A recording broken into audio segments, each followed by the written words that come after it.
Welcome to Unearthly Upstate. I am Mari. And I am Matthew. Today we are going to talk about a gun. Not just any gun. No, an artillery gun. And the inventor of said artillery gun. Honest to goodness, steampunk style gun Mm-hmm. is actually, powered by steam. Yeah. We're going to talk about Edmund Louis Gray Zalinski, right? Right. That's how you pronounce his name. And he actually has a few patents, but the one he's most famous for, if you are into naval artillery, is his pneumatic dynamite gun. Pneumatic dynamite gun. Yes.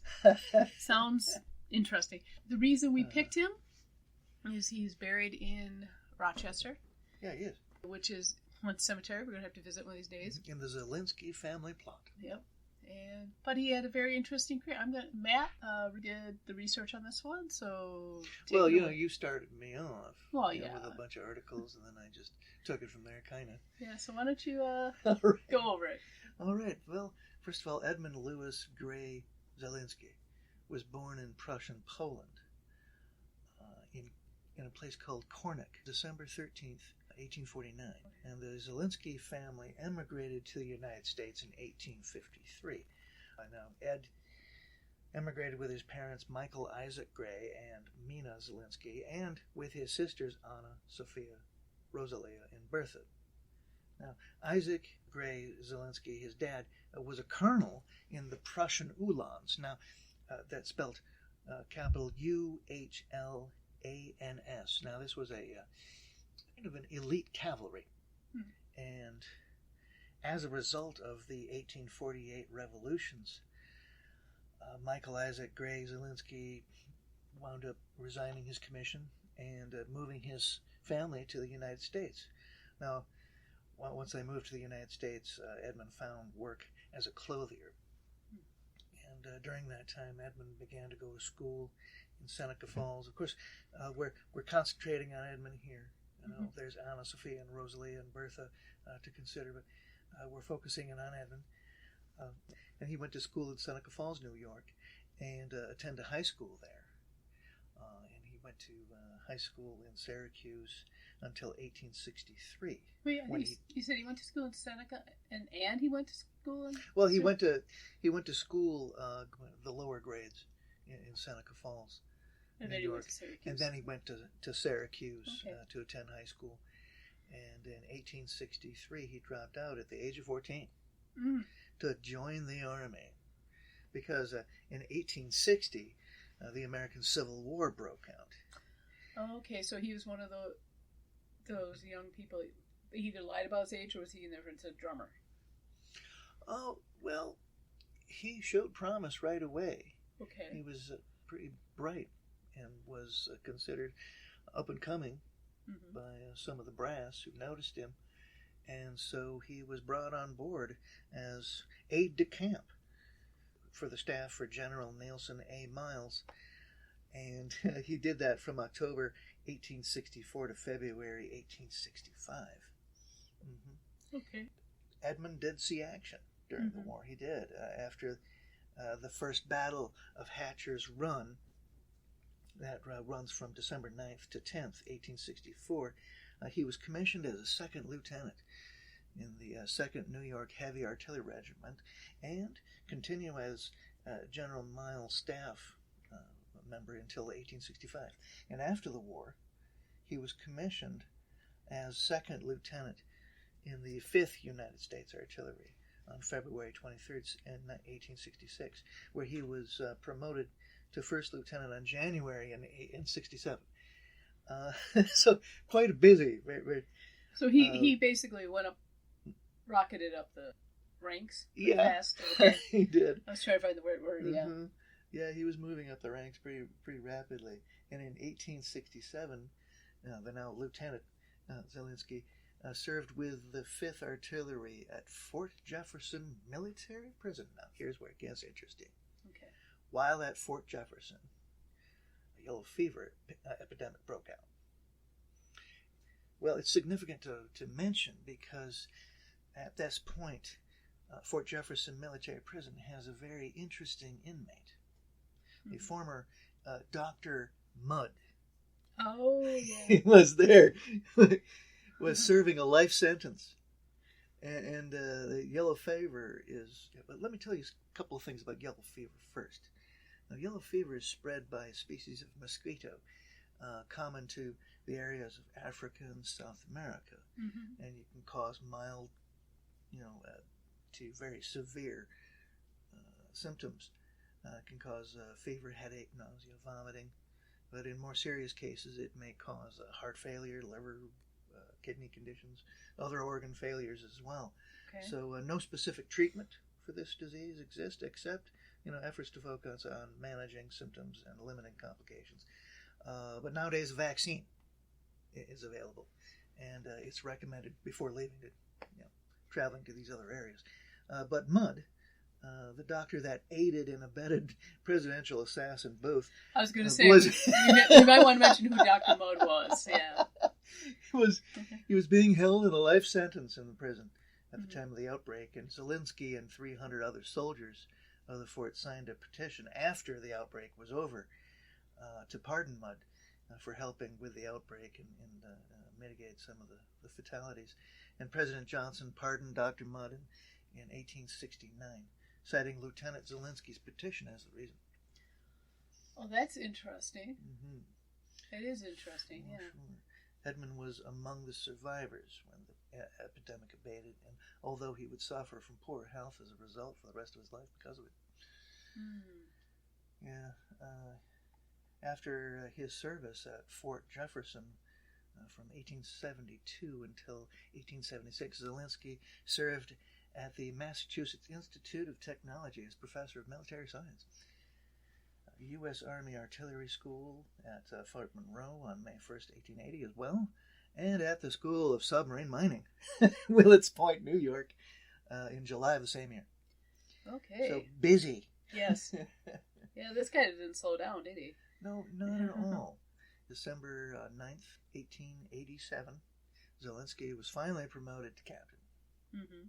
And Zalinski, at that time, patented many inventions, as you say, in the introduction, including a modified entrenching tool, right, a ramrod bayonet. I still haven't looked that up yet.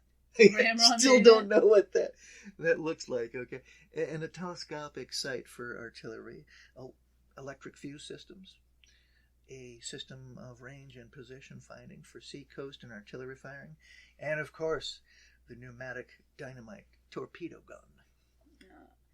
That's what we're here to talk about. Oh, yes. Well, mainly. Okay. I have seen one of these, not a steam-powered one. You pointed out when you were doing your research. We had seen one of these. And I think you can still... This was in Wisconsin, but I'm pretty sure anywhere there's a pumpkin farm during the fall, if they have what's called a pumpkin cannon, right, it's pretty much this gun we're talking about. But using a compressor. Yeah, instead of a steam engine to build up pressure. So, yeah. So basically, this is a good one if you're role-playing Space 1889, to keep in mind. Or you're doing any other type of steampunk type RPG. Here you go. You have a pneumatic, steam-powered dynamite gun. Honest to goodness, steampunk weapon. That's meant to be one. Basically, what Zalinski did was adapted that part of the steam engine that builds up pressure, that holds pressure, and he was able to accomplish that, but through his design. But in 1884, Zalinski helped develop submarines along the way with a John Philip Holland at the Nautilus Submarine Boat Company. Okay. Oh yeah, and the so-called Zalinski Boat was developed there. It was constructed in Hendricks Reef, formerly Fort Lafayette, at Bay Ridge in New York City in the borough of Brooklyn. Okay. So right down there along the docks. And so the submarine was ready for launching in September 1885. They were ready to go. But this development was plagued with problems, not the least of which was the things that happened to it while it was launching.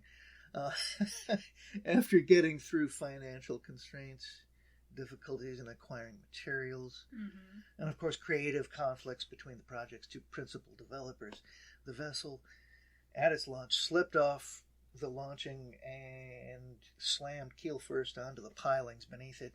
It just smashing the bottom. Well, not an auspicious start. Right. And it was repaired. It went on to conduct several trial runs. Mm-hmm. But by the end of 1886, the Nautilus Submarine Boat Company was liquidated, with the salvageable remains of the Zalinski boat being sold to reimburse disappointed investors. Aww. And but as a side note, Holland wouldn't go on to develop another submarine until 1893. Okay. So the Zalinski boat was a failure. Zalinski boat, Okay. Better luck next time. All right.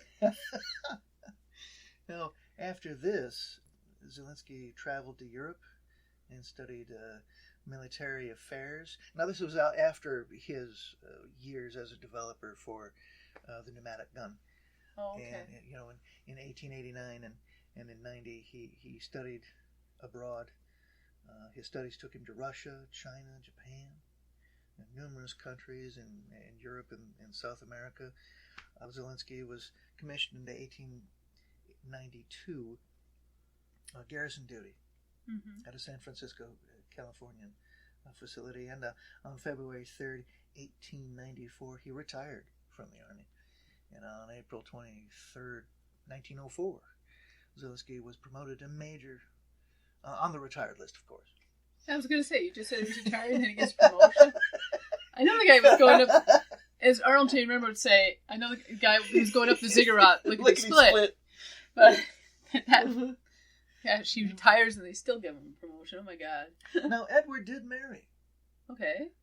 But I have scoured what's available here on the internet, and no information is available on whether he had any children, and whether, or even who his bride was. And so it's not clear. Well, yeah, I kind of fell into that with the one we're going to do next week. There was some information I was looking upon that person, and it was all kind of mentioned off to the side, and when I tried to look up more information, there was nothing. It just was like, there was this name, but there was nothing to back it up. Yeah, so... Well, his notable accolades at this time was a membership as a companion on the Military Order of the Loyal Legion of the United States, which is a military society of officers of the Union Armed Forces during the American Civil War and their descendants. Zalinski was also a member of the American Jewish Historical Society from the second year it was found until Zalinski passed away. Wow. Okay. Yeah. His family was Jewish, although it's stated on the record that he wasn't a practicing Jew, and he had a Unitarian wedding. Okay. That was officiated by a fellow officer. Nice. So, and no idea as to who the blushing bride was. No, I can't find a name. I can't find a single name out there. If anybody out there in podcast land knows who Edward's wife was, please email us. We were talking about his wife that we couldn't find any information on. Exactly. Well, that was his life. Yeah. And in times... We want to talk about the big boom. Yes. We're getting on to the gun. Okay. All right. Okay. Now, from the years of 1880 to that of 1889, Zalinski concentrated most of his time to the development of the pneumatic dynamite gun. The Zalinski dynamite gun is operated by compressed air, generated by a steam engine. By graduating the amount of compressed air used, the range of the gun is controlled to a degree of accuracy while firing. Now, dynamite, it's well known, is easily exploded when a sudden shock occurs. It's very unstable. And because of this fact, it cannot be fired from an ordinary gun or cannon. Now, compressed air, however, is elastic, highly elastic, as well as a powerful force. And these qualities make it possible to fire safely and effectively from a gun whose motive force is compressed air. I got a question for you. Why? Because did we have artillery that was going fine at that point? Certain forms of ordnance were seen by the military brass as being more concussive. Explain. That's to shake the plates on ships. Okay. See, certain they don't have shells that will penetrate and have a detonation device that will explode after the projectile penetrates the target. Right. You see, up to this point, they don't have those kind of shells, so they're looking for other ways to destroy ships, basically. And a high explosive with a really good concussive force was seen as, well, they were already using it in mines at the time. Right. And, I mentioned beforehand during his life, he was at the, the mining school, at the military office of that academy. That's exactly what they were looking into. Okay. And dynamite had, I'll go on with it and we'll see just how effective it was. So basically we're talking about they needed something with not just a boom. A shell containing a large amount of powerful explosive. Okay. Yes. And in 1890, official tests of the invention were made by a committee of naval officers on the Delaware River near Chester, Pennsylvania, where the gun was, they were testing, was nearly 9 feet long, weighing with the closed dynamite inside of it more than 500 pounds. And this is the contraption he was going to fire with. And these naval officers had absolutely no confidence in this thing. So they were there in their little tug, and they floated out a mile away from the gun. That's nautical miles, folks. Before they gave the signal, for the firing, and it went off without a hitch. This test showed that the shells could be fired safely and sent more than a mile with certainty of exploding on striking, or at the end of the time for which a time fuse was set. That was one of the advantages of this type of ordnance over a regular artillery shell. Oh, so I see. So they would shoot the dynamite, but it wouldn't necessarily explode on contact. No. It would explode. It would like drop, land, and then explode. Okay, right. That'd be handy for busting up dams and stuff. It would be, wouldn't it? Yeah. Yeah. Because we were having that discussion about the dam busters. Exactly. And that I could see that being used, because that was kind of the idea behind the dam busters, was they'd hit the shells in a certain way and they'd skip. Yep, they'd skip the bomb over to the dam. And it would drop, it would sink, and then blow. So it's kind of the same idea. Okay. Yeah. All right.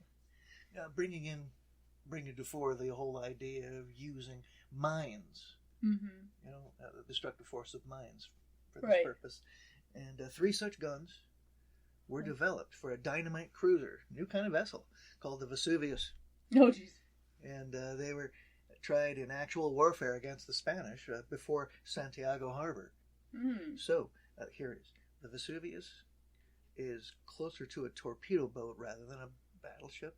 Okay, weighing in at about 929 tons. Built for high speed, but no armor.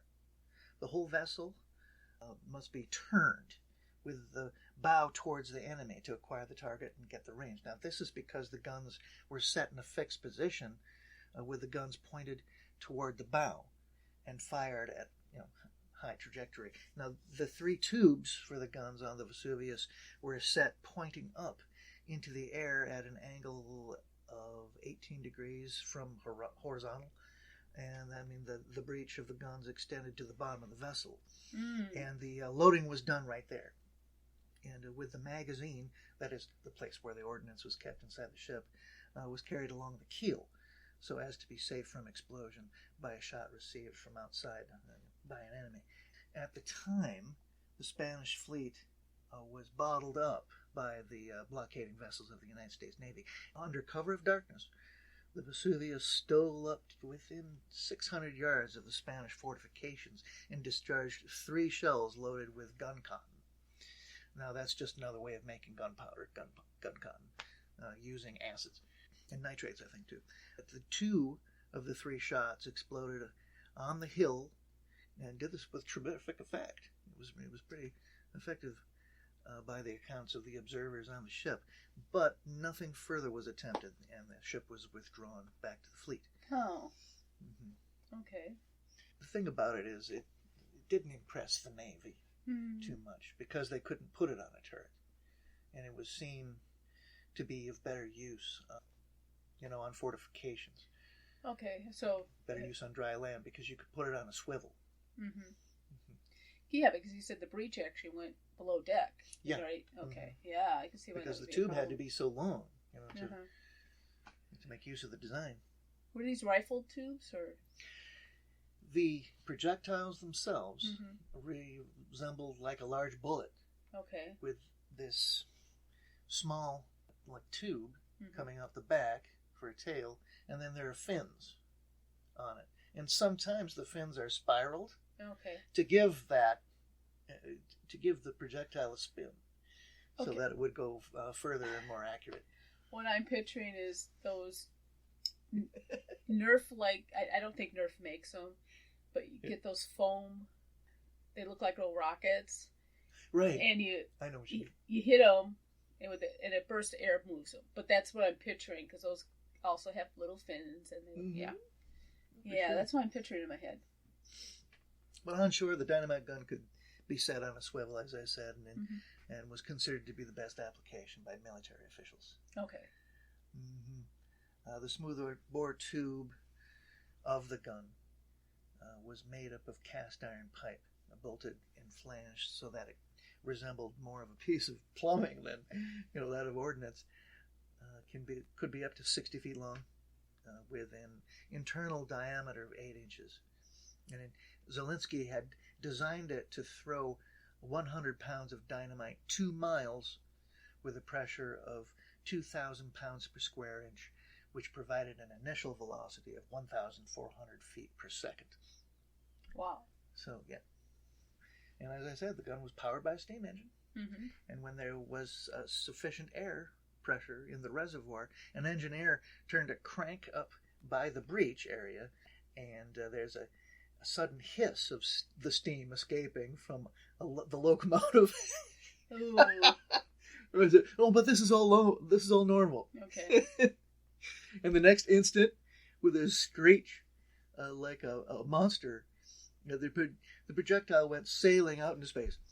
Oh my goodness. With the noise of the projectile through the air was considerable and certainly memorable for everyone who witnessed any sort of test firings.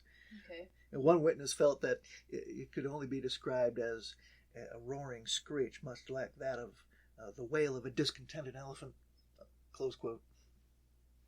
Also described as an aerial torpedo projector used to hurl submarine charges through the air. It's interesting. I think the whole idea of submarine technology at this time is really it's really kind of fascinating. Right. Because the materials and the knowledge, the techniques, the technology, it's just not there yet. Right. To make an effective undersea boat. Before the turn of the century, submarine mines were usually called torpedoes, and they played an important part of defending key harbors and waterways. And the powerful battering effect of an underwater explosion could easily rend the hull of a warship, no matter what its size. So making torpedoes greatly respected by the naval commanders, and they were held in predetermined positions by anchors at this time. Okay. These were the kind of charges, that's important to say though, because these were the kind of charges used in the Zalinski's dynamite gun, you see. And as I said before, they're shaped like a large bullet with a long stem extending out the back with a set of spiral fins, or straight fins. There were different designs too. There were types that didn't have the tail on them, just the fins, and it looked more or less like a surface-to-air missile. Okay. And pretty neat. I'm trying to picture that, yeah. All right. So there were a lot of varieties of ordnance made for the pneumatic dynamite gun. And so that's pretty much it. in a nutshell. It's the person who made the life of the person who made it, its development, and its brief use. Okay, why did it fall out of favor, though? Because it sounded like it Other technologies were developed, better technologies in artillery. They did better with the fuses on the shells, so that the projectiles would penetrate the target before exploding. Okay. This was one advantage that German shells during the First World War that were used by the Kriegsmarine were an advantage over the British shells. The British shells commonly were fused to explode on impact. The German shells at the time were designed to penetrate the target first and then explode. But then once, towards the end of the war, technologies became pretty, neck and neck from one side or the other, making the war even more destructive. Was he the only developer of these guns?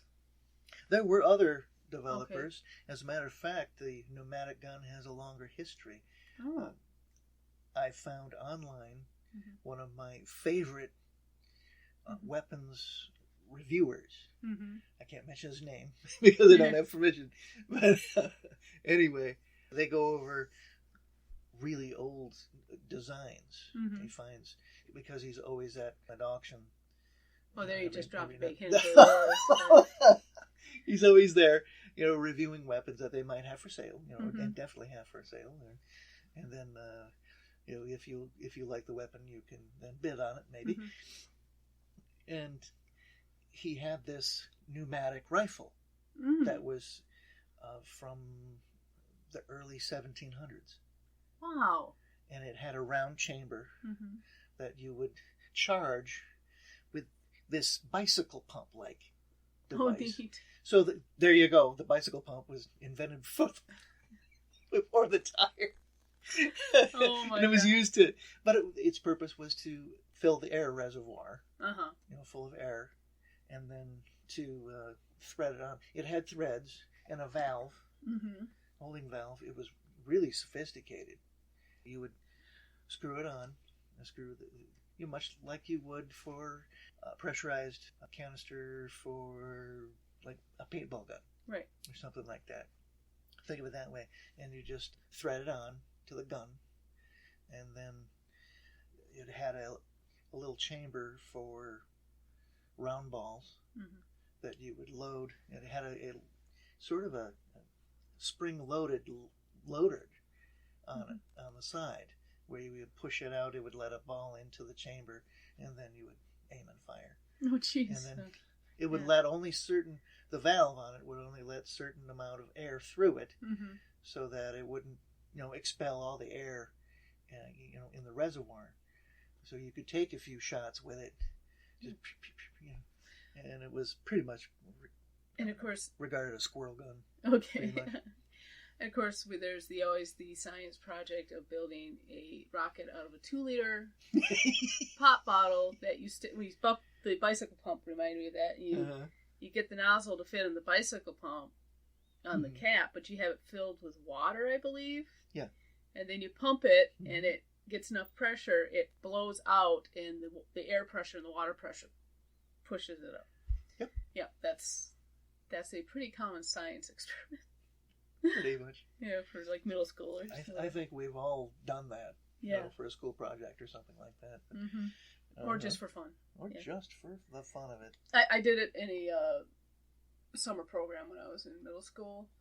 We did those, and then we worked our way up to doing an actual model rocket. So it was really cool.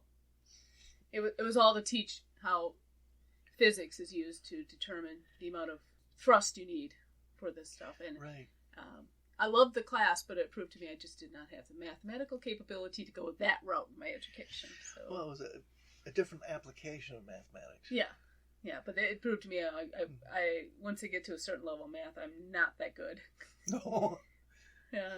That's why I didn't go down the mathematical engineering. Even though I loved that class. That was a fun class. Oh, the hands-on experiments are always the funnest part of it. So, Edmund here. So, he passed away when? Because we might as well finish up his life. Absolutely. Well, he passed away of pneumonia. he had the yellow fever. Right. And then he struggled with his health ever since then. Well, he passed away at the age of 60. Oh, and March 11th, 1909. And he is buried in Rochester. Yes.